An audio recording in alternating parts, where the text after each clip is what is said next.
Top quality और consistent performance के लिए सिर्फ सिल्वर पंप्स एंड मोटर्स, नाम याद रखना। તો આણંદની સુપ્રસિદ્ધ ચારુસેટ યુનિવર્સિટી દ્વારા સમગ્ર રાજ્યમાં પ્રથમવાર પેપરલેસ એક્ઝામની શરૂઆત કરવામાં આવી છે।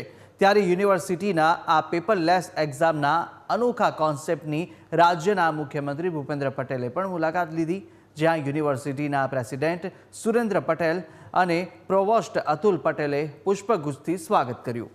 આ પેપરલેસ સિસ્ટમમાં યુનિવર્સિટીની 9 કોલેજના 10,000 વિદ્યાર્થીઓ આ સેન્ટર પરથી પરીક્ષા આપે છે। આ પેપરલેસ સિસ્ટમના કારણે દર વર્ષે યુનિવર્સિટીને પેપર પ્રિન્ટિંગ તેમજ તેના વિતરણ જાળવણીના ₹50 લાખનો ખર્ચ તેમજ 625 વૃક્ષો તથા 900થી વધુ માનવ કલાકોની બચત થશે। અને અહીં અભ્યાસ કરતા વિદ્યાર્થીઓ કોઈ પેન પેન્સિલ કે પેપરમાં નહીં પરંતુ ટેબ્લેટના માધ્યમથી પરીક્ષા આપે છે અને કોઈ હોલ ટિકિટની પણ જરૂર પડતી નથી। વિદ્યાર્થી એક્ઝામ હોલમાં ટેબ્લેટ લઈ બેસે એટલે તેની આંખોનું રેટિના સ્કેન થાય અને સાથે રેટિના સ્કેન પરથી જ વિદ્યાર્થીને તેનું પેપર મળી જતું હોય છે। આ પેપરલેસ અને ફાસ્ટ સિસ્ટમને કારણે નિર્ધારિત સમયમાં જે તે વિભાગનું પરિણામ પણ જાહેર થઈ જાય છે। આમ ચારુસેટ યુનિવર્સિટીએ પીએમ મોદીના પેપરલેસ વર્કની દિશામાં એક મહત્વની કામગીરી કરી બતાવી છે।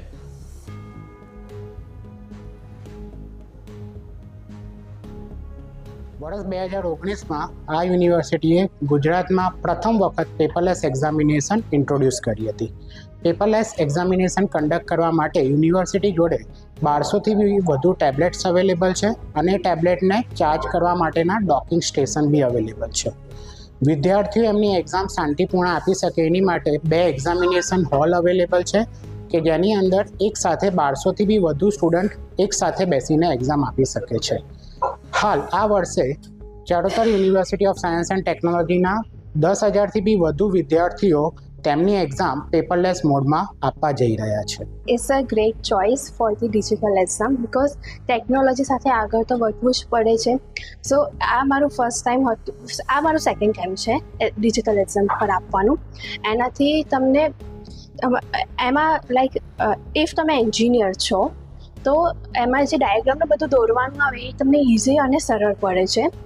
So thank you Charusat for the giving me best opportunity. And return લખવાનું હોય છે તેમાં થોડું આમ ટાઈમ ને બધું વધારે જતું રહે છે, પણ ડિજિટલ એક્ઝામમાં એ બધું ઇઝી પડી જાય છે કારણ કે ડાયાગ્રામને બધું આપેલું હોય છે એના લીધે।